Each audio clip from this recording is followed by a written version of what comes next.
Hello everyone, my name is Heather and welcome to the channel Bookables. Today I'm going to be predicting which books that are on my TBR that I think will be 5 out of 5 stars. So I've done this video maybe once before. Did I look back on it and see if I was accurate on it? No. Will I do that for this one? I don't know, but these are fun to make because they're fun to speculate. So with these 5-star predictions, as I looked on my book cart, like physical books I have, I also have, lists I make for books that are coming out later this year that I really think I'll love. And out of those books, I wrote down which books that I think I will give a 5 out of 5 to. So I have a list right here. I have a lot of repeat authors because that's a trend with me. Usually if I have rated a book by an author 5 stars before, there's a really high chance I'm going to rate another book of theirs 5 out of 5 stars. So yeah, I have a few on here that I want to share with you that I think will be a 5 out of 5. I also really hope to read all of these like this year, and I would really honestly like to hope is the key word here, to do an update video to see if I was accurate in this or not, because either way, these are books that I think I'll give 5 out of 5. We'll see. So, surprise, surprise, I have some horror books on here, and I have a thing. I think I'm going to give horror books 5 out of 5 because I think it'll scare the mess out of me to give me 5 out of 5, and I just really enjoy the plot of them, like the way it is. So, the first one, I might have already read this by the time this video goes up, so whether or not it will be accurate of 5 out of 5, I'll have to let you know. And that is Hide by Kiersten White. Have I read a book by Kiersten White? I think I have, maybe YA books, but this is an adult horror book.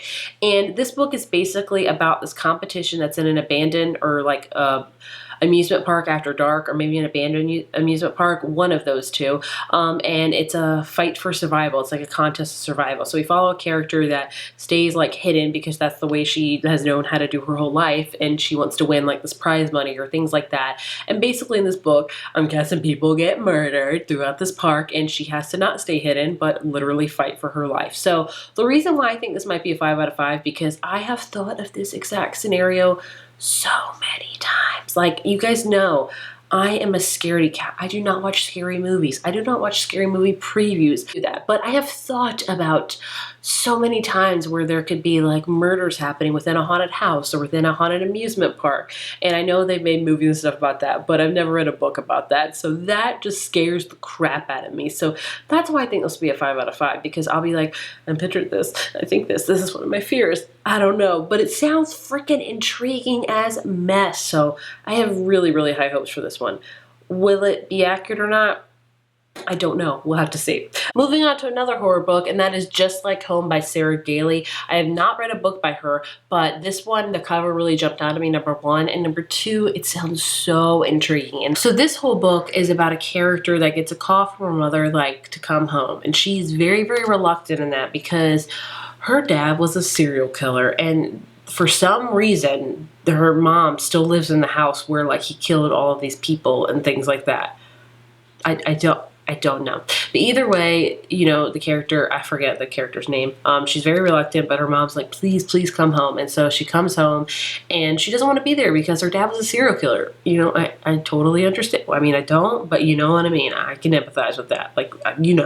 You get what I'm saying. And so she's there, and some other guy's living there, an art guy living in the back house. And basically what happens is this character starts to get these notes that are written in her dad's handwriting, and she's like, that can't be possible. I don't know if the dad passed away or if he's in jail or something. And basically it kind of goes from there. I think it's a haunted house type of thing. Her dad's a serial killer. It sounds freaking crazy, but I am very intrigued by it and would very much be interested to see how I feel about it. I really am hoping it's a 5-star because it just sounds so freaking interesting, doesn't it? But who knows? This could be a 2-star. All of these could be. You never know. Either way, I'm hoping that it's 1. Moving on, I have a lot of books by authors that like I said, I have previously given a 5 out of 5 to. Number 1 being Flying Solo by Linda Holmes. I read her book, Evie Drake Starts Over, and I really loved it. It was a very short but sweet book. It was very character driven, very small town-esque, and I am a sucker for those books. I love them a ton. So this one is kind of in the same vein where it's about a character that goes home, I think, to her small Connecticut or Vermont town, and it just sounds really quaint and adorable, and I hope to give it a 5 out of 5. we'll have to see. And then also The Last Housewife by Ashley Winstead. So this is an adult thriller novel. I don't predict a lot of thriller books to be 5 out of 5, but I read her book, In My Dreams I Hold a Knife, earlier this year, and I, needless to say, was obsessed with it. I gave it a 5 out of 5. So like, I am so hopeful about this one. And also this book is about cults. It's about a character that she has a friend and they kind of get involved with this guy in college, and he kind of, you know, lures them into like this cult type of thing with these ideals and things like that. And she gets out of it, and her friend does. But later on in the book, she learns that her friend has died. And so she has to go kind of back to figure out exactly what's happened. And it sounds freaking intriguing. And like I said, I loved her book, In My Dreams I Hold a Knife, that I have very, very high hopes for this one. And we have Carrie Soto is back. Is that what it is? Is back by Taylor Jenkins Reid. I have given every single book by Taylor Jenkins Reid a 5 out of 5. And the more I think about it, there's one that I particularly don't agree with my 5 out of 5 now, and that is Malibu Rising, that came out last year.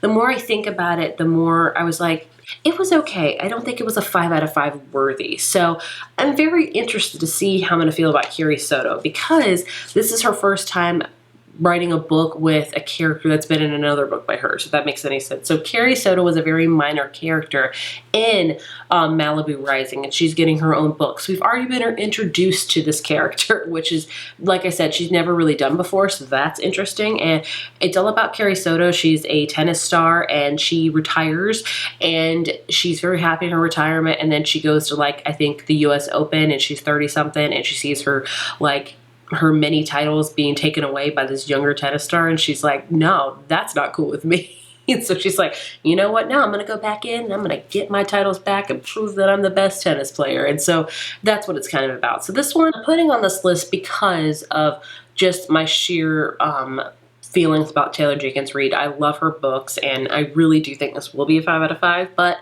I'm a little apprehensive of it because, again, like I said, it's from a character that was in a book that the more I think about it, wasn't a 5 out of 5, if that makes any sense. So that's my reasoning, I'm guessing I'm telling you about that.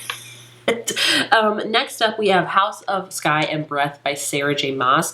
This is the second book in her Crescent City series. I read the first book when it came out a couple years ago, and I really loved it. It's her adult fantasy series, which, I mean, arguably all of them could be adult fantasy. I don't know. But either way, I really enjoyed the first one.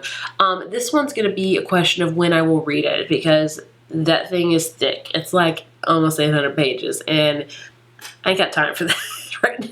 Oh, who knows when I will, but I will. I really do predict that it will be a 5 out of 5 because I enjoyed the first one so much. And I don't even know how many books this is going to be in this series. I hope it's not going to be a lot. I really do. Anyway, moving on. Then we have a one that I found on NetGalley that I had just finished a book that I fell in love with, and this one was very reminiscent of that for me. So I was like, I need to read this right now, and that is called Spells for Forgetting by Andrea Young. This one is a magical realism kind of adult, like urban fantasy, if you will, and it's basically about this woman that wants to leave this small town that she has. She falls in love with this guy, but then he gets accused of killing her best friend, and so he has to go away. And so basically it picks up many years later where she's still in this town and she's running her mother's like tea shop, and the town's getting kind of weird. And then her ex-boyfriend, the guy that was accused of murder, comes back and just gets kind of like magical realism-esque, and it just sounded so appealing to me because when I had found that book, I had just finished The Inheritance of Rokita Davina, and I love this book, and it was very much steeped in magical realism and things like that. So this one I have very high hopes for. That could either make me or break me, honestly. Like, I could be like, yes, this is an amazing book, or this could really let me down. I have a feeling it's going to be either one of those two, nothing in the middle, but it sounds so freaking intriguing to me. Am I doing a good job by explaining all these to you? Absolutely not, which is why I will link them all down below. There you go. Moving on. And then I have a new book by Celeste Ng, Our Missing Hearts. I have read both the... No, has she written 3 books now? Or is it 2 books? I'm trying to remember. I think it's only 2 books. I've read both of her books, love both of them. She writes a lot of like adult literary fiction, but also with a mystery element included in this one as well. This one in particular is almost like a dystopian one.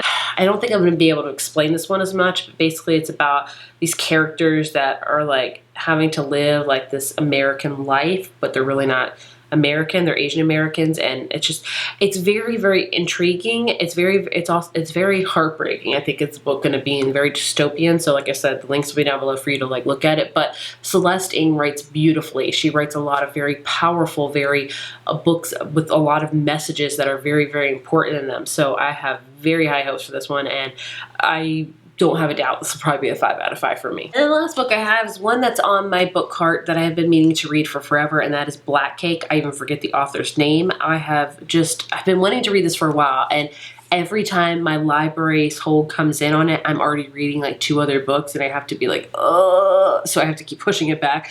I am going to read it this year. I'm going to read it.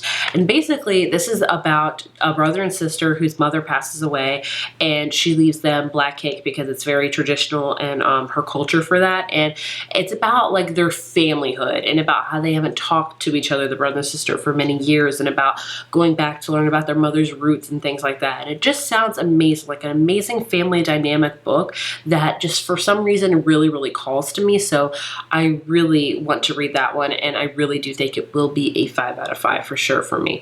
I hope all of these will be, hence why they're all being included in this video, obviously. I don't have to explain that to you because I've said that many, many times already. I ramble. We all know this. Those are all the books that I think I will give a 5 out of 5. I will like to say that I will do an update on this. I think I will do an update on this with the exception of House of Breath and Sky, because I really don't think I'm going to read that anytime soon. Like, I'm not even, like, I think it'll be a 5 out of 5, but it's not even on my radar to read for the rest of the year, just to be straight up with you. So I might do I want to do, not might, I really want to, and I'm hopeful to do an update video by the end of the year telling you all if this was a massive success or a massive failure. We'll see. We'll see together. I would love to know if any of these books I mentioned you are also thinking will be a 5 out of 5 when you read them, or if you have any books that you want to read soon that you just have a feeling it's going to be a 5 out of 5. Please leave them down below. As always, thank you so much for watching, and I will see you in my next video.